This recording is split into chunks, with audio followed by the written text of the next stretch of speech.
Olá, amigos, olá, amigas. Estamos iniciando o nosso Economia e Desenvolvimento desta semana. E olha só, primeira semana de julho de 2021. Estamos já no segundo semestre deste ano. Um ano que tem as suas peculiaridades em função da pandemia do ano passado e ainda vem se arrastando. Mas as expectativas são muito boas para o Brasil, apesar da mídia toda aquela mídia sepulcral, aquela que quer derrotar o governo a qualquer jeito. Não dá bola para isso, mas muitas coisas boas estão acontecendo. Em termos da infraestrutura, o Brasil está se atualizando, está tentando controlar a inflação e vai controlar. O nível de emprego está subindo, novas empresas se constituindo, enfim.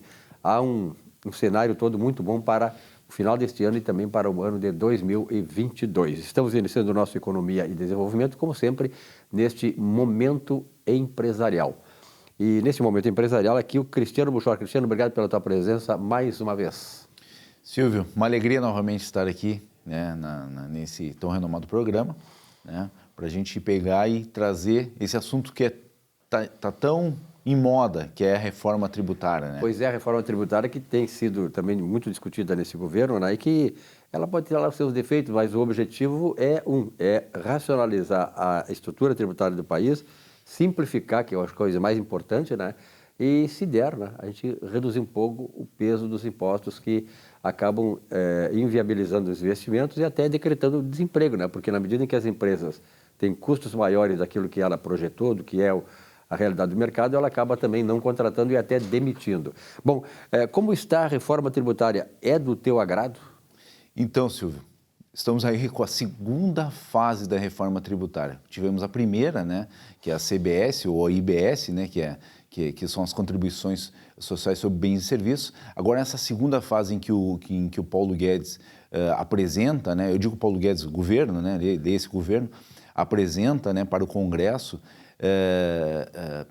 é uma reforma que ela gera muita insegurança em alguns pontos, né, porque a gente verifica, né, uma questão que se joga na mídia, que seria a isenção, o aumento de isenção para imposto de renda das pessoas físicas e tal, que é muito bom, foi muito bem recebido isso, só que a gente tem que lembrar que a tabela do imposto de renda está mais 100% defasada, né, Silvio? Uhum. Então, assim, isso aqui é uma coisa que deveria, ao natural, ter acontecido, né, e não ter uma reforma tributária para este ponto, tá? Agora, sim, claro, ele alcança muitas pessoas, é uma pirâmide, né, Silvio, onde a parte de baixo, né, que é a maior parte, vai ter essa isenção de 31%, né, da tabela reconhecida.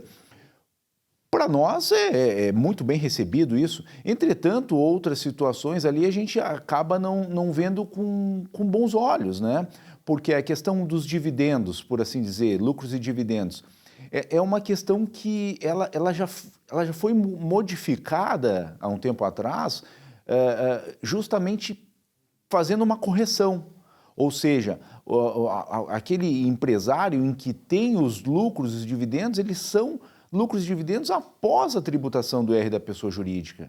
Ou seja, eles teoricamente estariam já tributados. Hoje o que se propõe é que se reduza a alíquota do imposto de renda da pessoa jurídica para 12,5% em 2022 e 10% para 2023, entretanto se tribute dividendos e lucros a 20%. Ou seja, tu vai tributar novamente. É uma bitributação. Né? Seria uma bitributação. Claro que ela é uma nova tributação, né? Mas é uma tributação que já ocorreu sobre esse E há ponto. muitos casos, Cristiano, desculpa te interromper aqui, há muitos casos de empresas que elas, evidentemente, trabalham com o lucro presumido, né? Sim. Quer dizer, tu presume que vai ter lucro, mas, afim, a operação da empresa acabou, num determinado tempo, demonstrando prejuízo. Mesmo com este prejuízo, no atual sistema de tributação, a empresa pagou lucros, pagou imposto de renda sobre a atividade dela, ou seja, sobre o prejuízo. Quer dizer, tem muitas empresas que têm prejuízo e acabam pagando imposto de renda também. Exatamente, Silvio. Nessa proposta aqui, se vê claramente uma tentativa de tirar a atratividade dessas empresas do lucro presumido. né? Inclusive criando uma conformidade que não se tinha, que não se obrigava a ter uma contabilidade efetivamente para esse tipo de empresa, e sim um livro caixa. Nessa proposta, volta a obrigatoriedade para as empresas de lucro presumido ter essa contabilidade, e esta empresa do lucro presumido também, olhando por esse aspecto que colocaste, mesmo tendo um prejuízo, ela ainda assim paga sobre uma presunção, né? Entretanto, essa empresa vai ser a mais afetada, porque, ao que parece, é a caça às bruxas a esse tipo de empresário, onde ele não tem, de certa forma, uma regularidade na sua contabilização de despesas, e aí se presume que ali haja uma questão de até mesmo sonegação pela fala em que se traz esse projeto, onde na verdade isso aqui não se mede dessa forma, porque esse modelo de tributação, ele apenas tão somente ele alcança a questão do faturamento. Sobre esse faturamento, sobre essa receita, ele vai aplicar a presunção. Neste caso dessas empresas, havendo essa tributação sobre os lucros e dividendos, perde totalmente a atratividade dela, Silvio.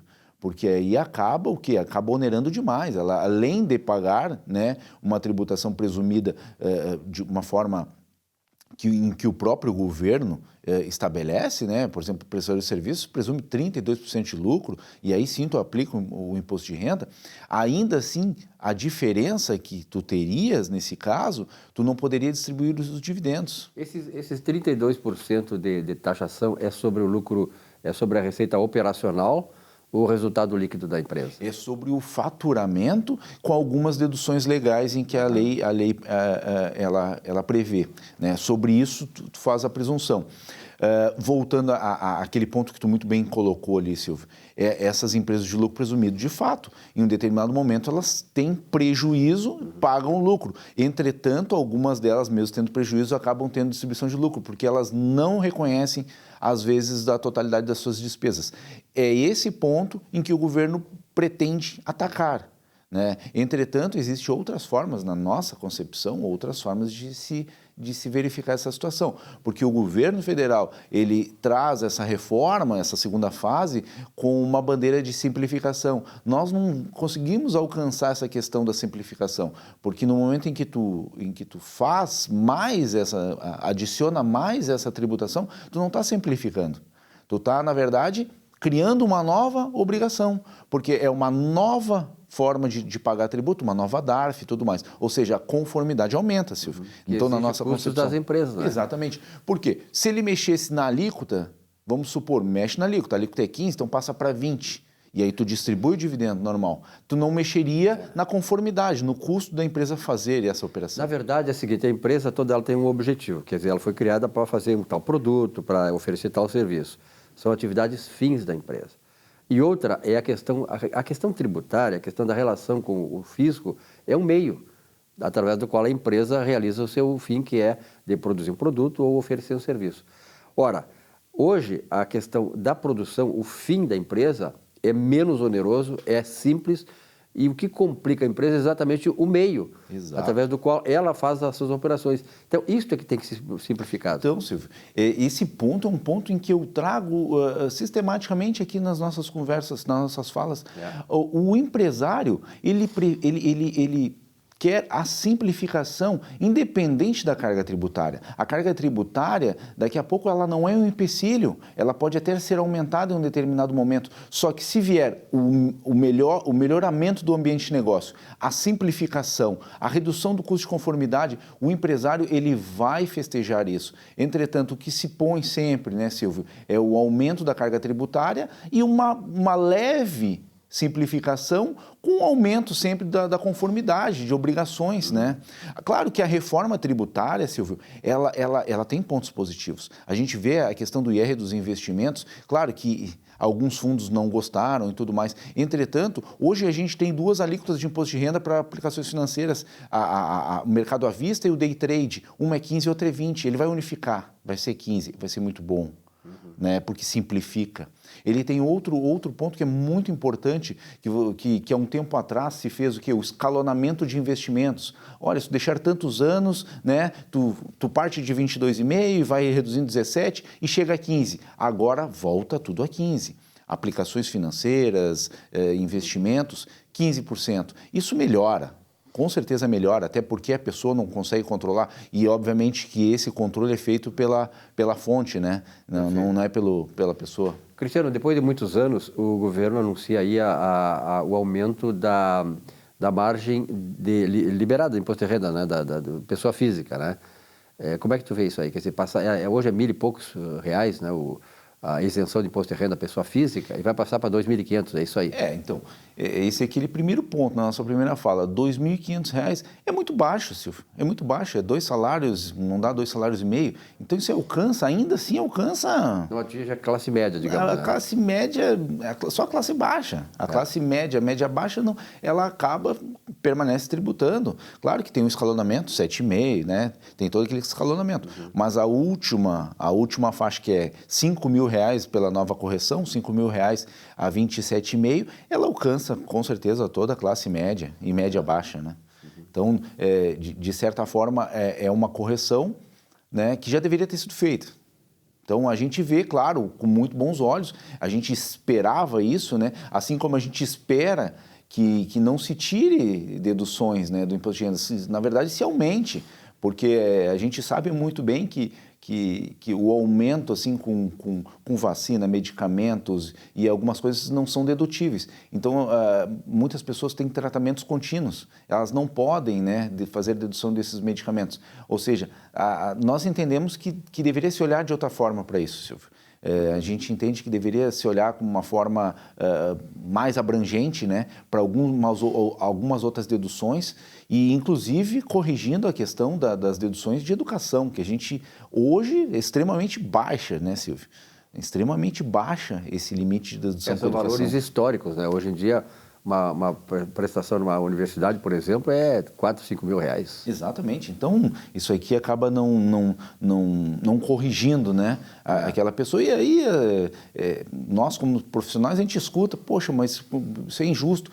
Sim, é injusto, né? A gente não pode dizer que seja justo essa situação, porque é uma situação que a pessoa paga, né, tira ali do seu rendimento, acaba pagando a educação, porque o Estado ele fornece de forma falha isso, né, no entendimento de muitos, então acaba tendo isso. Outro ponto da reforma, Silvio, pegando o gancho assim, é a questão da atualização dos bens, né, no imposto de renda, dos imóveis, né, em que existiu agora uma janela para que se atualize estes valores, pagando um percentual de 5%, né, a pessoa que entenda, né, que queira corrigir aquele imóvel que comprou lá... 30 anos, 40 anos, a R$100.000, hoje ele vale 1 milhão, a pessoa paga 5% e está com o valor corrigido para efeitos de ganho de capital. É uma questão a ser analisada, né, pelas pessoas que tendem a pensar em trocar de um imóvel, é uma grande possibilidade, é um grande planejamento que pode ser feito. Sempre é importante consultar quem é especializado no assunto, que é o caso de um contador. Exatamente. E, Silvio, por último, assim, eu gostaria de deixar um convite, dia 14 e 15 de julho, a Comissão de Direito Tributário de Canoas, lá, sobre a presidência do Eduardo, vai fazer um simpósio que vai se discutir exatamente esse ponto, que é a reforma tributária. Então, deixo aqui o convite a todos os profissionais, colegas, amigos, pessoas que se interessem pelo tema. A gente vai fazer 2 dias de um debate mais aprofundado, né? Nessa nossa fala aqui, Silvio, foi uma fala rápida, né, de alguns pontos, e nesse momento ali a gente vai poder falar mais. Isso vai ser presencial ou por internet? Então, vai ser usada a plataforma do YouTube, né, e outras mídias sociais, mas vai ser usado pela plataforma do YouTube, que é uma plataforma mais... É mais abrangente, né? E eu acho que ela é mais segura, assim, ela responde bem a isso. Perfeito. Cristiano, obrigado pela tua presença aqui. Até outro dia. Silvio, muito obrigado. Um abraço a todos, hein? Até mais. Neste nosso Momento Empresarial.